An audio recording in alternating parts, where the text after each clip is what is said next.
So let's talk about linearity of variance.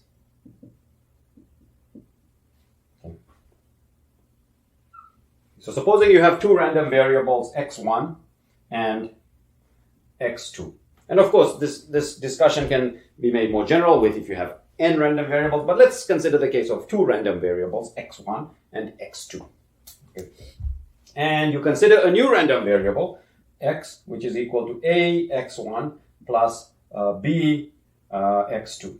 Okay. So we talked about what it means to take the sum of random variables. You view these as functions. Okay, so you just, you're defining one measurement, one function as the sum of as a linear combination of two other functions. So a function defined in terms of another function, no problem here. Okay. So now we are interested in what is the variance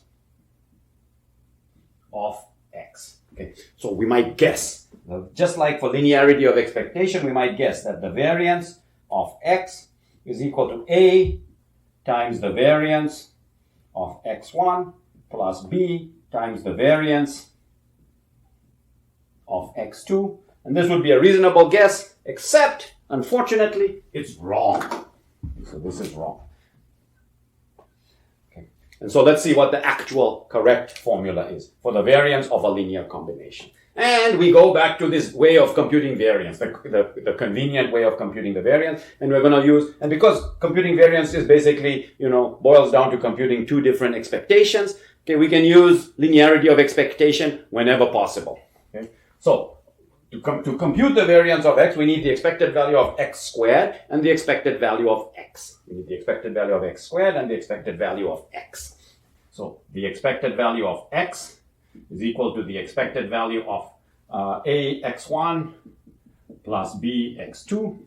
Okay. So this, by linearity of expectation, is a expected value of x1 plus b expected value of x2. And if I wanted to, I could call this mu1 and mu2. Okay. So if I wanted to, I could say this is a mu1 plus b mu2. Okay, but we can just leave it in terms of expectations. Okay, and what I'm going to need is the expected value of x squared. So the expected value of x, when I take the square of that, is the square of this guy, is a expected value of x1 plus b expected value of x2 squared. Okay, and now we can just multiply out this square. These are all numbers, so we all know how to do this. This is a squared, the expected value of x1 squared plus b squared, the expected value of x2 squared, plus twice ab, the expected value of x1 times the expected value of x2. Okay, good. Now, let's look at the second term that we need in order to compute the variance, which is the expected value of the square of x.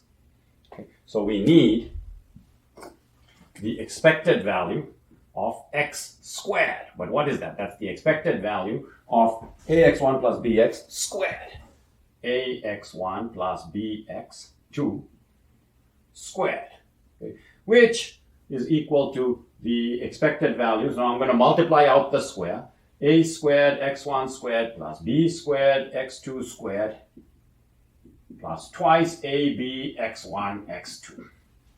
Okay, and now, we're dealing with expectation, with the expected value, so we can use linearity. We can say the expected value of a sum is the sum of expected values, and in fact I can take these constants, a squared, b squared, and 2ab, I can take them outside the expected value because that's what linearity of expectation tells us. The expected value is a linear function. Okay, so sum, I can take it as, the expected value of this term, which is a squared times the expected value of x1 squared,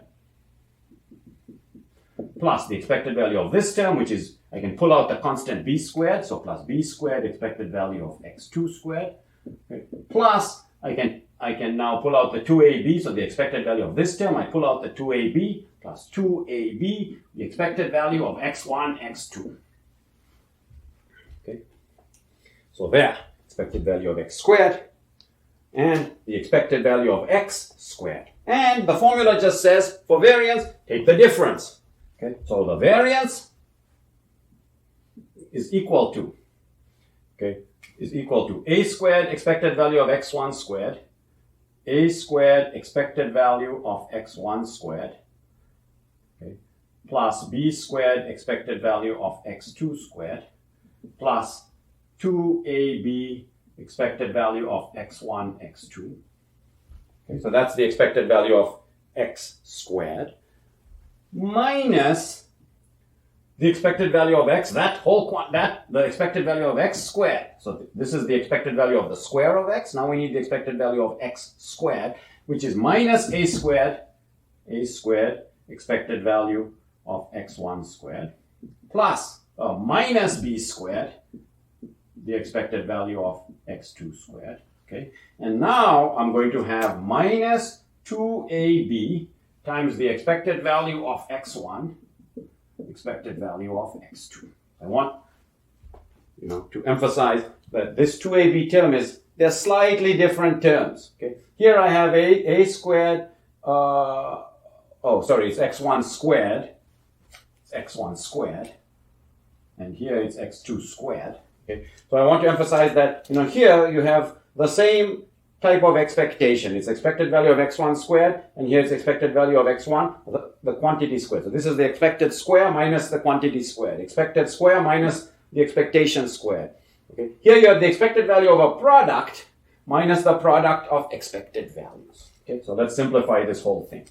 This is equal to a squared times the expected value of x1 squared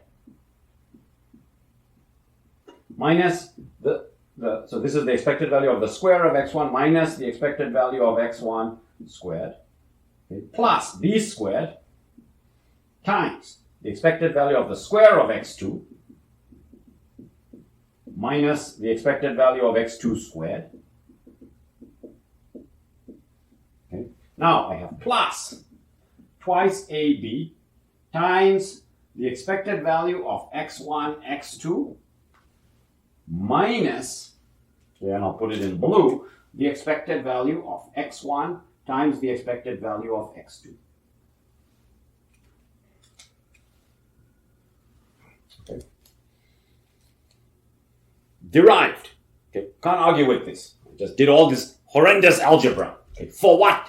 Okay. For this reason. So this here we will observe is exactly the variance of x1. It's the expected value of the square minus the expected value squared. That's the definition of the variance. And this is exactly the variance of x2. So this here is the variance of x2. And here we have a bizarre term. It's the expected value of the product minus the product of expected values. Okay. And that is in general a complicated term. Because remember from last lecture, we observed that the expected value of a product is not necessarily the product of expected values unless the random variables are independent. Okay, that's one condition when this expected value of a product is equal to the expected value, is equal to the product of expected values. So this is going to equal 0 if x1 and x2 are independent. And we discussed this briefly when we talked about random variables. Independent random variables, the most common situation where you have independent random variables is their measurements of totally different independent experiments. You roll 5 dice and take the sum. You roll another 5 dice independently and take the sum. Those two sums are independent. You flip a coin, you flip another coin, independent. Okay. So we will consider the case of independent random variables, in which case we have that the variance of x, which is ax1 plus bx2, ax1 plus bx2 is equal to a squared times the variance of x1, a squared times the variance of x1, plus b squared times the variance of x2. I'll put this in a blue box because it is not what we were expecting. Okay, so initially, we were expecting the variance of x2 equal a times the variance of x1 plus b times the variance of x2 if we had linearity. We don't have linearity. Okay? So the funny thing that occurs, it's not a times the variance, it's a squared. So you take the square of the constants out, Okay, so you take the square of the constants out. Okay, so that's the first sort of surprising thing. But we might have guessed because, the variance is the expected value of something squared. So if you multiply by a constant, then if you multiply delta by a constant or x by a constant, you're going to square that constant and then pull it out. Okay, and this is not always true. So there's this other annoying term. So this only holds, okay, technically we say when this term is 0, we say they are uncorrelated random variables. But for our purposes, we will typically only encounter this when the random variables are independent.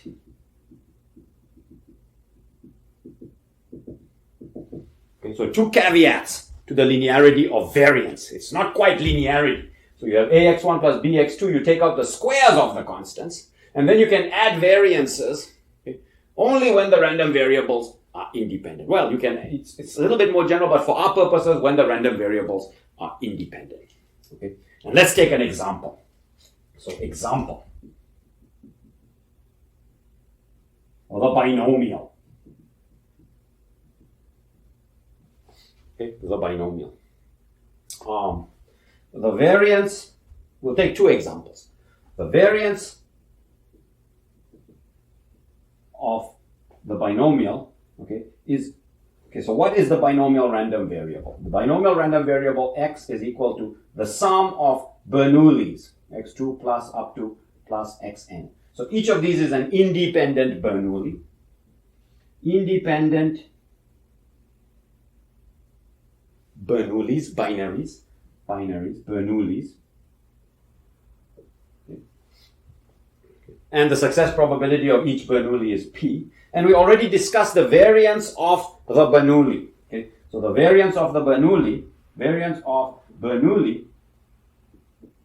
is equal to p times 1 minus p. That was one of the examples we did. Okay? So you can go back in your notes and see that the variance of the Bernoulli is p times 1 minus p. Okay? And so, we're taking a sum where the constants, the coefficients are all 1. Okay? So a squared and b squared in this example are 1. So the variance of independent, or sum of independent, is the sum of variances. Okay, so a special case of this is that the variance of a sum of independent random variables is a sum of variances. That's just a special case of this. Okay? So here we have the binomial is a sum of n independent Bernoullis. So the variance of the binomial is a sum of the variances is equal to p times 1 minus p plus p times 1 minus p plus n times p times 1 minus p, which is equal to np 1 minus p.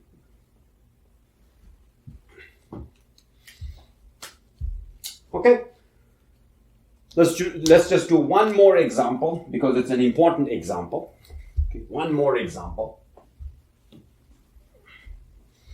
The variance of an average. The variance of an average. For example, at the very beginning of the class, we took the average of n dice rolls. So the variance of the average of an average of n dice rolls, okay, which are independent.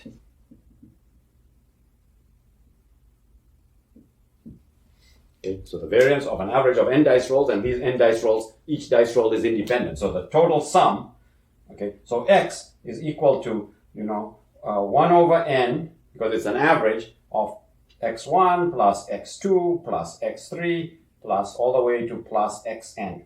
Okay, each of these is an independent dice roll. Okay. And so this is a sum. This is 1 over n x1 plus 1 over n x2 plus 1 over n x3 plus 1 over n xn. Okay, so the variance of x is equal to, okay, so now we have to pull out the square of the coefficient, is 1 over n squared times the variance of x1. Variance of x1 plus 1 over n squared variance of x2 plus all the way to plus 1 over n squared variance of xn. Okay. And so this is equal to, well, but the variances of each dice roll, we know what it is. Okay, they're all the same. Okay, so the variance of a single dice roll was 5 and 5/6. So this is 1 over n squared, okay, times 5 and 5/6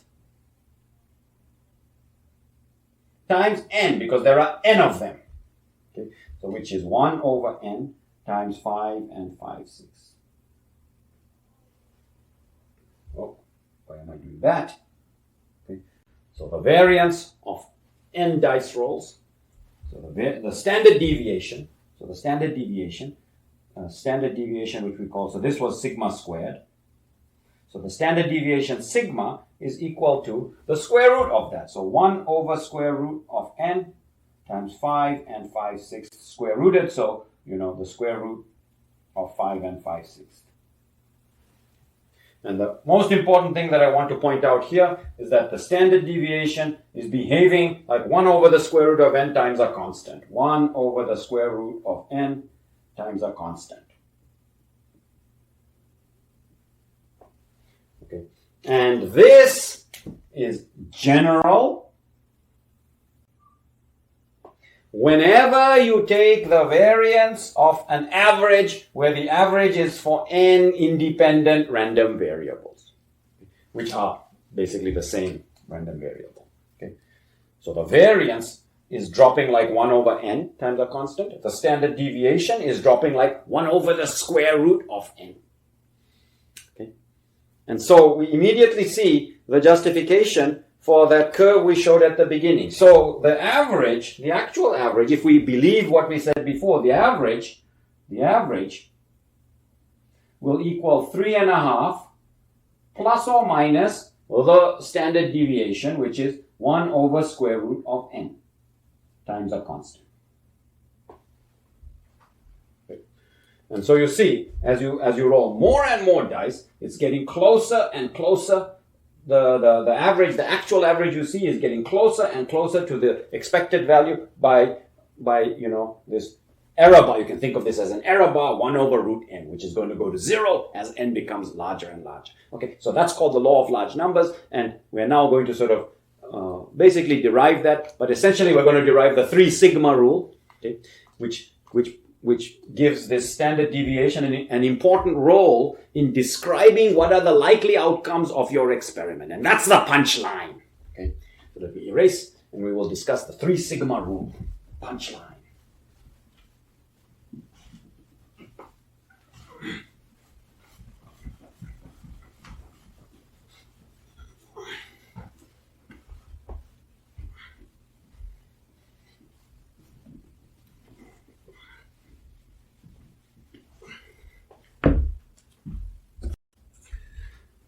Okay, so that was some intense algebra, but let's just have a practice exercise to make sure that you know at least how to use some of the stuff that we just derived. So, supposing that you have 2 dice rolls. So, exercise, practice.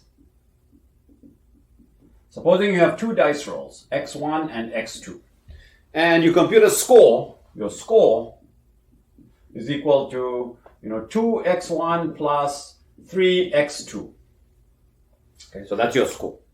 Okay, so question 1. What is your expected score? So what is the expected value of your score? And question 2, what is the variance of your score? What is the variance of your score? Okay, and I will give you 2 hints. The expected value of, one of these dice is 3.5. So the expected value of x1 is equal to the expected value of x2, which is equal to 3.5. And the variance of x1 is equal to the variance of x2, which is equal to 5 and 5/6. Okay. So let's see if you can do this. Pause the video, 1, 2, 3, 4, 5 seconds. Okay, now if you're coming back just to see what's the answer and how to do it, well, you have to use linearity. Okay. And the expected value of the score is twice. So the expected score is twice the expected value of x1 plus 3 times the expected value of x2, which is 2 times 3.5, which is 2 times 3.5 plus 3 times 3.5, so 5 times 3.5. What is the variance of the score?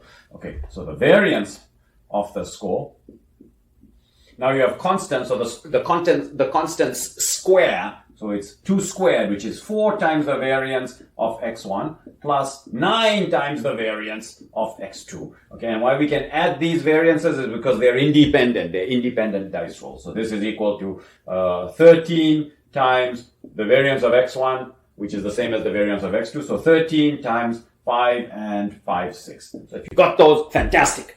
Okay, but if you didn't, okay, sit down and practice. Okay?